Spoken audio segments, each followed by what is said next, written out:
โอเคอะมันเนี่ยเราก็สิพามาขุดโมอายในแบบบุการีบอนคือเก่าวันนี้เราสิพามาขุดประมาณ4โต๊ะก็พอไหวยังเพราะว่าข่อยขี้เกียจโอเคไปดีกว่าตัวแรกที่เราไปหาแมนอะไรเนี่ยนี่ว่าหันไปมองเราจะเจอก้อนไรฟ้าเนาะตัวมันเป็นเชือกเนี่ยแต่หันหลังไปก็จะเจอก้อนยาไปเลยยาไปเลยโอ้แหลกจะปีนง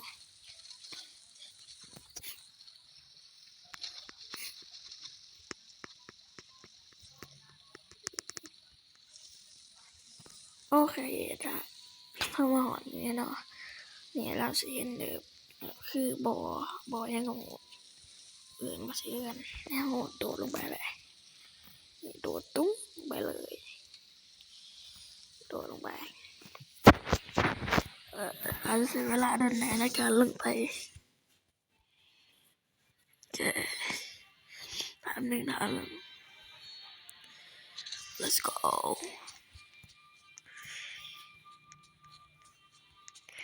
โอ้ยปิงอย่างวะปิงเลยอยู่แล้วปิงอย่างวะเพราะว่ามันมีอะไรปิงมันคือปิงเลยอยู่โอเคแล้วขุดไปเลยใส่พิกแอคยังไงแต่ว่าต้องคันสติลกันไหมคันเล็กสติลบางคนอาจจะสงสัยว่าสติลมันคันไหนสติลมันคันอย่างวะเนี่ยกดผิดสติลมันเป็นคันอะไรวะเป็นอะไรนี่อันนี้แหละนี่อันนี้เนี่ยเราสติลนะอันนี้เลยต้องให้คันในขวดเท่านั้นแต่ตอนนี้กูก็ปิงความปิงนะครับ Ultimate Collection นี่คิดว่าอยากในเรียนกูกะเลยจะสนแหละขุดแล้วพอเหลือมันหน่อยนะเดี๋ยวสร้างกำแพงเป็นกำแพงยังก็ได้กำแพงแต่ว่าแนะนำเป็นกำแพงใหม่แต่ว่ามันประหยัดดีขุด let's go แล้วมันก็จะพบว่ามันดับเบิลประมาณ40ก่อนได้นี่แหละเดี๋ยวทีต่อไปเราจะไปแมนนี่แหละเห็นบ่นี่ประตูเนี่ยประตูนี่เนี่ยงานเข้าไปเลยปกปิดเนาะแล้วเราไม่อยู่แล้วหันหาไปว่างั้นก็ย่างไปเลย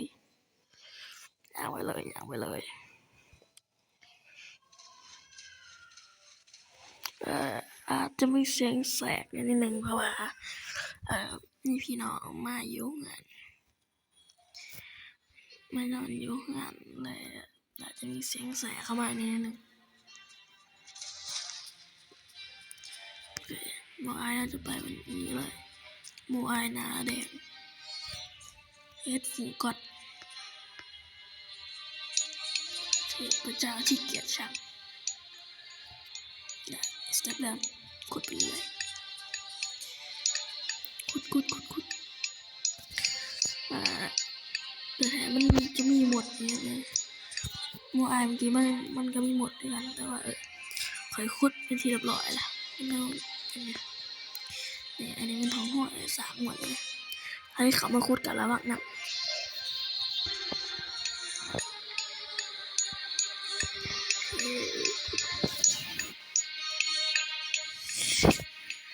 ไม่ใช่เวลาโดนนะเพราะว่า แล้วตั้ง5,000อยู่ใช้เวลาโดนละก็ต้องขุดไปเรื่อย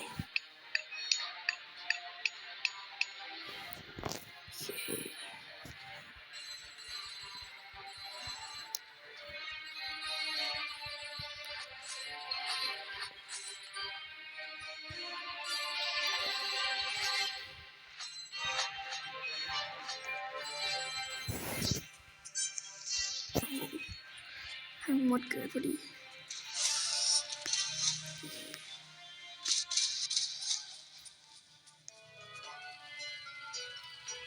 โอเคเราก็ไล่ฝานั่นนี่เขาเส้นตุกอยู่เลยนี่เนาะเขาเส้นลำตุกอยู่แล้วเขาหันไปหมูสายมือเขาก็เส้นก้อนแข็งอยู่นึกไพ่เปิดบริกเปิดกราฟิกอะไรอาจจะไม่เห็นแต่ว่าอยากทำอะไรเลยกดติดแล้ว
เป็นภาษาไงวะ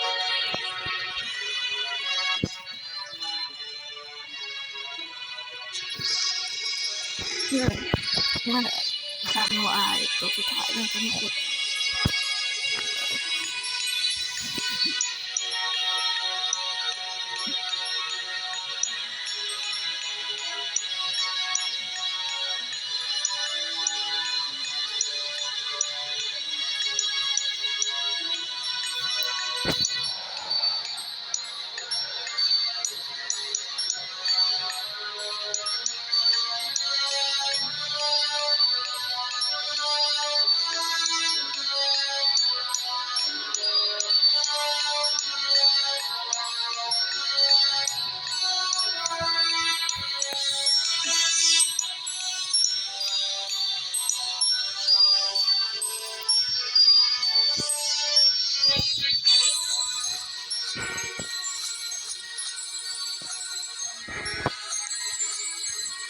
โอ้แล้วก็ลืมบอกว่ายังหนึ่งเงินต้องวางกำแพงนั่นถามว่าพวกแหละมันก็จะไหลไปกองกับพวกหมดไปเลย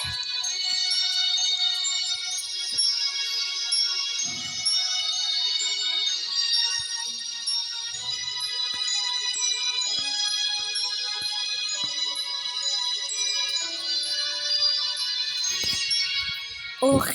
คลิปซ้อนหาโมไอกับเบิร์ดเพียงเท่านี้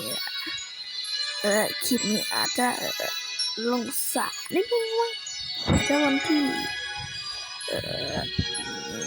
ยังแต่ว่าน่าจะลงเดือน8นี่แหละโอเคแต่จบยังเท่านั้นละอย่าลืมกดไลค์กดติดตามนำ please 1 คนก็ได้ please